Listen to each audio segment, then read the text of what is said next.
Hey, this is Nick. I made this podcast so I can encourage people to continue to put one foot in front of the other. Hit like and subscribe so we can spread the message. And remember, it's a brand new day. Brand new day. Welcome back to 10 Reasons Why with Nick and Sneaky. I have an awesome guest today. This is Jason. What's up, Jason? Thank you for having me. Yeah, no Appreciate problem. it. So what I'll do is I'll ask you 10 questions and Okay. just go from there. Okay. So 19 years in recovery is no small feat. What do you think has kept you in your recovery and how have you accomplished this? I've kept it simple. We learned early in recovery the acronym of KISS, keep it simple, stupid. And I've lived my life pretty much 19 years from three basic bullet points, right? Faith, hope, and charity. And I've learned when you live among those three principles, recovery becomes a way of life. That's great. So you've experienced deep loss. How did grief impact your recovery journey? How did it impact you? I didn't know what the word grief and loss meant in 2007. No idea. I've never heard it. You know, as men, we grew up hearing big boys don't cry, suck it up.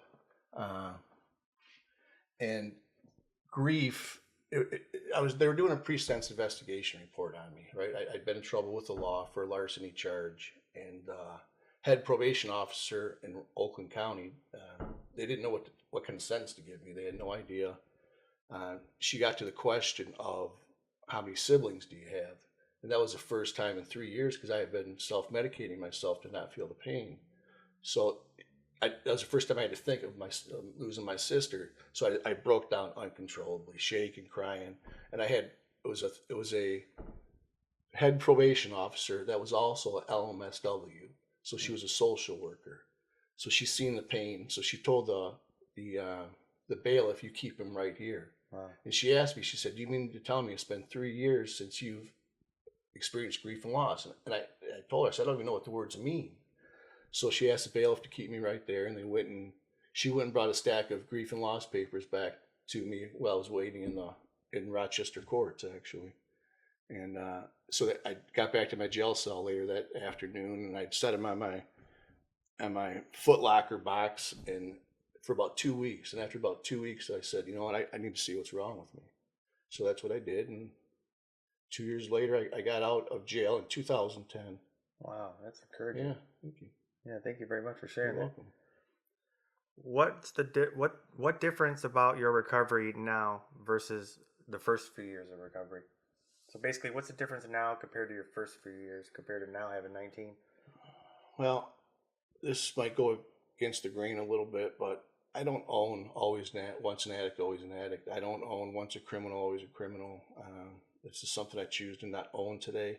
I'm more aware than anybody else could be for me that if I use today, I'm going to be back in the same position I was in when I was using, right? So that, the detox part, the chaos that addiction causes in your life, the losing family, friends, those are what keeps me sober today.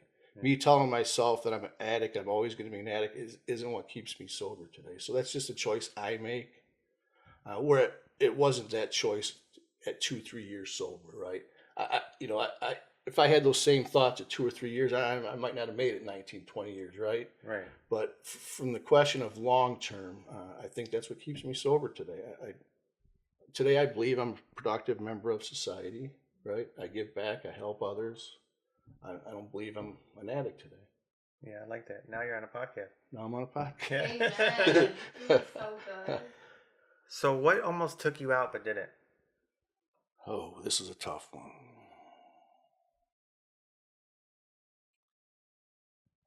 Give me a minute. Take your time.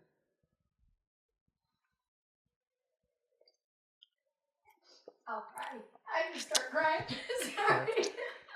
You know, even after 19 years, this is good for people to see this, right? Because even after 19 years, I know that I still have trauma, right? And so let me get, So the question is, what almost took you out but didn't? So 4 years ago, I ran my own nonprofit. I had 3 transitional houses. We had several great programs that we built. And I had a good friend of mine from childhood. We lived in the same street. We grew up. His parents know my parents. They see him every day.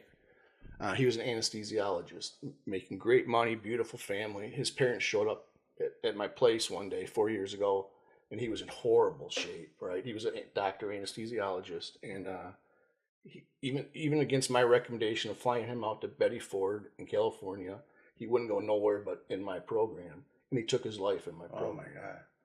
So I didn't see the hope anymore, right? And the journey I was on with God, I didn't see the hope. But it didn't take you out. You kept pushing. And it wasn't even with me. It wasn't even about the using piece, because I'm a firm believer recovery is much more than being abstinence from drug and alcohol. It's a lifestyle, right? So it wasn't about the using that almost took me out, but it was about the pain that's still here, right? I lost all hope. I didn't see it no more. Yeah, that's what I did. One of the reasons why I use all the time is to not feel or to cover up my feelings. Yeah. When anything's hard, I just ran, But I'm That's what grateful we do. you didn't. Yeah. You serve as a certified peer recovery coach, providing detox and holistic healing at Serenity Communities. How does helping others protect your own recovery? I think like the question before this, I was in a dark place. When you're on your own and you're dealing with the trauma on your own, it's challenging. 14 months ago, I decided to come back into the field and start working again. It was actually my wife that suggested it. Because of Serenity House and the people that are there and the organizations and the programs that they run, right? I felt it necessary for me to get back in the field again. So you once ran your own nonprofit. What did leadership and recovery teach you about responsibility? That integrity is everything. I learned in social work when I was in college that it wasn't really about the outcomes. It wasn't really about the programs. It was about who could write the best grant, who could talk the best, who could manipulate the numbers the best. And it wasn't about the outcome of the program. That's great. So integrity behind it all. Integrity behind it all. I've sat in judges' chambers. I've heard judges tell me, Jason, if you want funding, you need to forge numbers. Judges in chambers, and I didn't agree with it. We built programs that worked and refused the state funding that was behind it, and it's to me, this isn't about numbers. I don't work for a funding source. I work for the community. Wow. I work for those suffering. That's great. That's why you're sober 19 years. That's why I'm sober 19 years. It's not about, of course you need a paycheck, right? But it's about outcomes with me. It's about promises made at bedsides. Man, that's great. That's encouraging to me. Thank you for sharing that. What do people misunderstand about long-term recovery?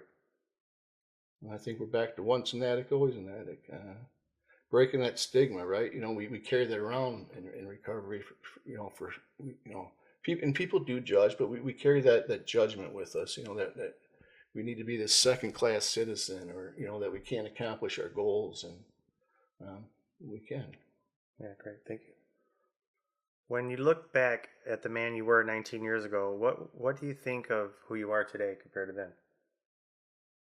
Proud. I kept my word. That's it. Yeah, plain and simple, right? Plain and simple. Integrity. Got my word. Integrity. Do what you say you're going to do.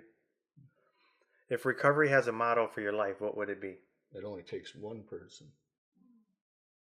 Wow, that's one great. act of compassion and one act of kindness can literally change someone's life.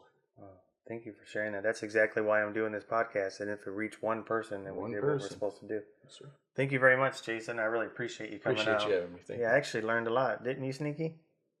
Yeah, she learned a lot. You also do canine therapy? Canine assisted therapy. That's great. Saves lives. Yeah, she helps me a lot. And thank you very much for tuning in. 10 Reasons Why with Nick. And remember, have a brand new day.